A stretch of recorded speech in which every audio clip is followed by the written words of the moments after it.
असां ॻोठ यूसी बिलाबाद जे ॻोठ मोहन झूलेलालपुर में बीठा आहियूं, जंहिंमें ॻोठाणनि जो चवणु आहे त का बि असांजे ॻोठ में सहूलियत न आहे, न नालियुनि जी सहूलियत आहे, न रोड जी सहूलियत आहे, न स्कूल जी सहूलियत आहे, न इस्पताल जी सहूलियत आहे। गुज़िरियल केतिरनि टाइम खां वठी जेके स्कूल या वग़ैरह इस्पताल ठही आहे त हैंड ओवर थियण खां अॻु में जेको आहे त हंधा हंधा उखड़ी विया आहिनि। अचो त कुझु ॻोठाणनि खां पुछो मुंहिंजो छा चवणु आहे। जी तव्हांजो छा चवणु आहे? साईं 8-9-10 साल थी विया आहिनि इस्पताल खे, 8-9 साल थी विया आहिनि स्कूल खे। स्कूल जी छित रुॻो पई आहे, ॿियो कुझु बि कोन्हे को। ऐं इस्पताल जिते आहे उते हैंड ओवर कान थी आहे। ऐं असां चई उहो कांधड़ो आयो हो गांगरो हिकिड़ो डॉक्टर, उन चयो मां हिनखे हलायां थो, उन बि कान हलाई। वरी सुहेल आयो, वरी सुहेल बि कान हलाई। हाणे असां त वेठा आहियूं तरपतर, को चङो मुड़ुसु कोन्हे को, ऐं सभु को पंहिंजी मर्ज़ी वारो आहे। ऐं हिनखे ईअं बंदि करे वेठा आहिनि, को न फर्नीचर आयो आहे, न ॻाल्हि आई आहे, न मुहाड़ आई आहे। बसि असां त ईअं दरपतर लॻा पिया आहियूं।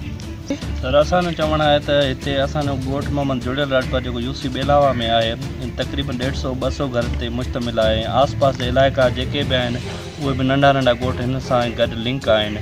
ऐं असांजे हिन इलाइक़े में हिकिड़ी मिनी हॉस्पिटल ॾिनी वई गुज़िरियल पीपल्स पार्टी जे पोएं टेन्यूअर में, ऐं हिकिड़ो स्कूल ॾिनो वियो मिडिल। पर बदकिस्मतीअ सां कुझु कामोरनि जे करे, करप्शन जे करे, या कुझु ॿियनि ठेकेदारनि जी करप्शन जे करे बदकिस्मतीअ सां उहा उते ई पयल आहे। असांजो ॻोठ ऐं असांजो इलाइक़ो ऐं ओड़ो पाड़ो उन बुनियादी सहूलियतुनि खां महरूम आहे। तव्हां ॾिसंदो त जीअं हॉस्पिटल आहे उनजो कमु कंस्ट्रक्शन जो तक़रीबन मुकमल तयारु आहे, पर उनजो अञा बि कंहिंजे हैंडओवर हेल्थ डिपार्टमेंट जे हैंडओवर न कई वई आहे, न उनजो फर्नीचर ॾिनो आहे, न हिते को डॉक्टर मुहैया कयो वियो आहे। ऐं ॾिसंदो वञी त स्कूल आहे असांजो, बदकिस्मती असांखे पोएं टेन्यूअर में इहे ॿई कम ॾिना हुआ, पर अॼु ताईं उनखे 5-7 साल गुज़रण जे बावजूदि अॼु ॾींहं ताईं उहे माना स्टार्ट न थिया आहिनि, ऐं उन मां कंहिं बि आवाम खे फ़ाइदो न पियो आहे। इन सां गॾोगॾु लखे रुपयनि जो जेको बजट सां जेको ही कंस्ट्रक्शन जो कमु कयो वियो स्कूल जो या हॉस्पिटल जो, उहे अध में पियल आहिनि। लखे रुपयनि जो गवर्नमेंट जा एसेट्स आहिनि, उहे बि असांजा हिते नाकारा लॻा पिया आहिनि। आवाम खे त को रिलीफ न मिलियो वियो,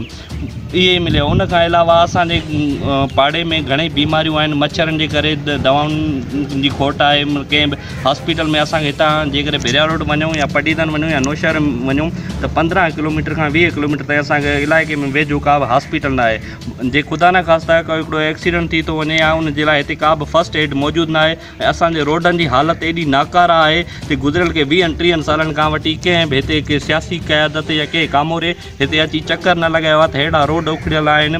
या जेकॾहिं असां का डिलीवरी केस आहे त जेकॾहिं असां कंहिं गाॾीअ में असीं हिकु जेकॾहिं अधु कलाक जो सफ़र आहे 15-20 किलोमीटर, असां कलाक ॾेढ में उहो सफ़र तय था कयूं। ऐं इन तमामु असां पंहिंजे हेल्थ डिपार्टमेंट खे, पाकिस्तान पीपल्स पार्टी जी हेल्थ डिपार्टमेंट खे, आला क़यादत खे पुरज़ोर अपील था कयूं त महिरबानी करे असांजी हॉस्पिटल ते थोरो निहारियो वञे, ख़ुदा रा असां ते रहम कयो वञे। हीअ बि असां पीपल्स पार्टी जा वोटर आहियूं। गुज़िरियल 50 सालनि खां असां वॾनि खां वठी असां हिते पीपल्स पार्टी खे वोट ॾींदा था वञूं, पर अलाए छो असांखे हर दफ़े नज़रअंदाज़ कयो थो वञे। असां अपील था कयूं हेल्थ डिपार्टमेंट DHO हेल्थ जेको नौशर फिरोज़ आहे, या मिनिस्टर हेल्थ जेको डॉक्टर अज़रा पेचू आहे सिंध जी, असां उनखे पुरज़ोर अपील था कयूं तव्हांजी मीडिया जे तसलुल सां महिरबानी करे असां ते कुझु रहम करम कयो वञे, असांजे हॉस्पिटल खोलारायो वञे त जीअं हितां जा ॿार बीमारियुनि जे करे न फोत थियनि, या हितां जूं जेके बीमार औरतूं आहिनि, ग़रीब गुरबा जेके अफोर्ड नथा करे सघनि प्राइवेट क्लिनिकुनि ते, या उन्हनि वटि 1000 रुपया दवाउनि जा ऐं इस्पतालुनि जा डॉक्टरनि जा चकर नथा लॻाए सघनि, त महिरबानी करे उहा तिबी जेका सहूलियत आहे उहा हितां मुहैया करे ॾियनि। ॿिए नंबर ते असांजो जेको स्कूल आहे उनजो कंस्ट्रक्शन जो कमु अधु ते आहे। मिडिल स्कूल आहे असांजे ओड़े पाड़े में, को बि मिडिल स्कूल वेझो न आहे। जेकॾहिं हिकिड़ो असांखे महिरबानी करे डॉक्टर साहिबु जेको MP हुयो, साबिक़ा MP हुयो, उन असांखे ॾिनो, पर उहो बि उतां जो ठेकेदार छित पियल आहे, कंस्ट्रक्शन जो कमु अधु में आहे। हिते सिम घणी आहे, कलर घणो आहे, उहा बि जेका ज़बून हालति थी वई आहे। जेको उहो 50-60 लख जो ठीको हुयो, उहो बि गवर्नमेंट जा पैसा बि नाकारा थी था वञनि, ज़मीन बि नाकारा थी वई, हर शइ उनजो को बि उनजो को फ़ाइदो न पियो आहे आवाम खे, असांजे ॻोठ वारनि खे। असां त ऐं असांजो जेके नालियूं ॾिसंदो उन ते को बि कंस्ट्रक्शन जो कमु न आहे, न नाली आहे। हिते गटर उथलिया पिया आहिनि, को ॿार को बचो को निमाज़ ते को माण्हू अचे थो त वञी नथो सघे, उतां लंघी नथो सघे। नालियुनि जा पाणी गंद किचिरो लॻो पियो आहे, हिते कोई सफ़ाई जो न आहे। असांजे जेके बि UC जी क़यादत इहा चेयरमैन हुई जेको असांजो इमदाद राज, पर असां 5 सालनि में असां हिते ॾिठो ई न आहे।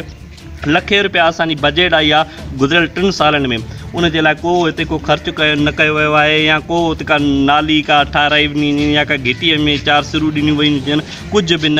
एमपीए केरु आहे तव्हांजे हिन तक में? असांजो एमपीए सैयद मुराद अली शाह आहे। सो बि उन्हनि खे त ख़बर ई न आहे त हिते असांजे इलाइक़े में का यूसी बेलावा बि आहे। बसि उहे इनेस ताईं महदूद हुया या उन्हनि जा जेके छाणका हुया एजेंट हुया, बसि हिते वोट वठी उहो पीपल्स पार्टी जे नाले ते मोहतरमा जे नाले ते वोटनि जे नाले ते हितां वोट वठियो गायब थी विया आहिनि। असां ॾिठा बि कोन्हनि त उन्हनि जी शकिलियूं कहिड़ियूं आहिनि। फ़ोटुनि में ॾिठा हुयासीं या इलेक्शन में ॾिठा हुयासीं, उनखां पोइ हिते उहे चकर ते बि न आया आहिनि। त बणा ही बि कंहिं इंसान वरी हींअर मथां इलेक्शन ईंदी त जेके 10 सालनि जा फोती हूंदा उन्हनि जूं दुआऊं घुरे वरी हलिया वेंदा, वरी हितां वोट वठे वेंदा। असांखे ॿियो को मुतबादल हिते को माण्हू आहे बि कोन जेको इलेक्शन में बीहे या असां पीपल्स पार्टी खां सवाइ ॿिए कंहिंखे वोट ॾियूं। वरी बि असां महिरबानी।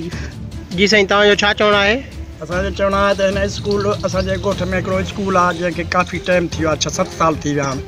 पोइ स्कूल नथो हले, मिडिल स्कूल आहे। तंहिंखां पोइ असांजूं गलियूं, गलियुनि में गंदगी आहे। प्राइमरी स्कूल आहे, उन में उस्तादनि जी कमी आहे। इस्पताल आहे जंहिंखे 10 साल थी विया आहिनि जंहिंमें डॉक्टर नथा अचनि। असां वॾी तकलीफ़ में आहियूं। गवर्नमेंट खे गुज़ारिश आहे त असांखे डॉक्टर ॾियनि ऐं असांजो मिडिल स्कूल हलायो वञे। केतिरे टाइम खां वठी साईं तव्हांजो जेको आहे ॻोठ में तरक़ियाती कम न आहिनि थिया? 10 सालनि खां वठी हिन ॻोठ में को बि तरक़ियाती कमु न थियो आहे। असांजूं गलियूं कचियूं आहिनि, पाणी मींहं में असां तकलीफ़ में आहियूं। असांखे न गलियूं ॾिनी थी वञनि, न रोड ॾिनो थो वञे। असांजे ॻोठ में तमामु वकड़ घणा आहिनि। रोड ॻोठ जे ॿाहिरि आहे, असांखे बाईपास ॾिनो वञे जीअं असीं ॿाहिरि जेके गाॾियूं थियूं अचनि उनखां असीं बची सघूं, जंहिंमें काफ़ी एक्सीडेंट थिया आहिनि। असां तकलीफ़ में महिरबानी करे गवर्नमेंट इन ते एक्शन खणे। जी दादा, छा मसइलो आहे? साईं, असां काफ़ी सालनि खां वठी असांजे ॻोठ में तरक़ियाती कमु को बि न थियो आहे। रोडनि, रस्ता, नालियूं वग़ैरह। ही मिडिल स्कूल आहे जिते असां हींअर बीठा आहियूं। इहो तक़रीबन 2008 में असांखे पीपी गवर्नमेंट ॾिनो। उन खां पोइ इहा स्कूल जी हालत आहे, तव्हां पाण ॾिसो। ऐं इस्पताल बि आहे, उन जी बि इहा साॻी हालत आहे। स्कूल ॻोठ में नालियूं आहिनि, उन नालियुनि जो सॼो गंदो पाणी सॼे घरनि में घिरी थो वञे। ऐं रोड रस्ता जेके तव्हां वधीक रोड सां आया हूंदो, रोड जी हालत बि तव्हां ॾिठी हूंदी। ही मिडिल स्कूल आहे, हिन जी हालत बि तव्हां ॾिसो।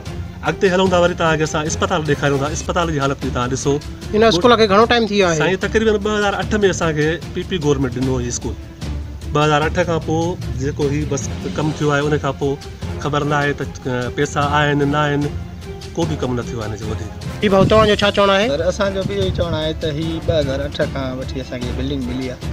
जीअं हिन कम खे जिते आहे हिते ई छॾे विया आहिनि त वरी ही हिन मोड़े नथी आहे। हाणे ॿुधूं था त ही स्कूल कागज़नि जे हिसाब सां हले पियो थो। उस्ताद बि पढ़ाइनि पिया था, पघारूं उन्हनि जूं हलनि थियूं, पर असां वटि इहा ई कंडीशन आहे स्कूल जी। जेका तव्हां ॾिसो गुज़िरियल 8 सालनि खां 2008 में असांजो स्कूल मिलियल आहे, मंज़ूरी स्कूल जी थी आहे।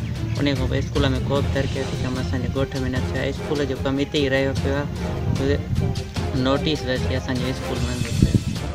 दादन, जीअं त हींअर तव्हां ॿुधो ॻोठाणनि जो चवणो त असांजे सम्झो ॻोठ में कई सहूलियतूं न आहिनि। न रोड जी सहूलियत आहे, न नालियुनि जी सहूलियत आहे, न स्कूल जी सहूलियत आहे, न इस्पताल जी सहूलियत आहे। उनजे बावजूदि केतिरनि ई टाइम खां वठी को बि तरक़ियाती कमु न आहे थियो। MPA MLA बंदि करे थकिजी पिया आहियूं, उहे बि करण लाइ तयारु न आहिनि। जेको UC में चेयरमैन आहे उनखे बि जेको आहे त को असांजे ॻोठ जी सार संभालण लाइ तयारु न आहे। कैमरामैन अब्दुल वहाब लाशर सां गॾु वकारी बिरमराज खे इजाज़त ॾियो।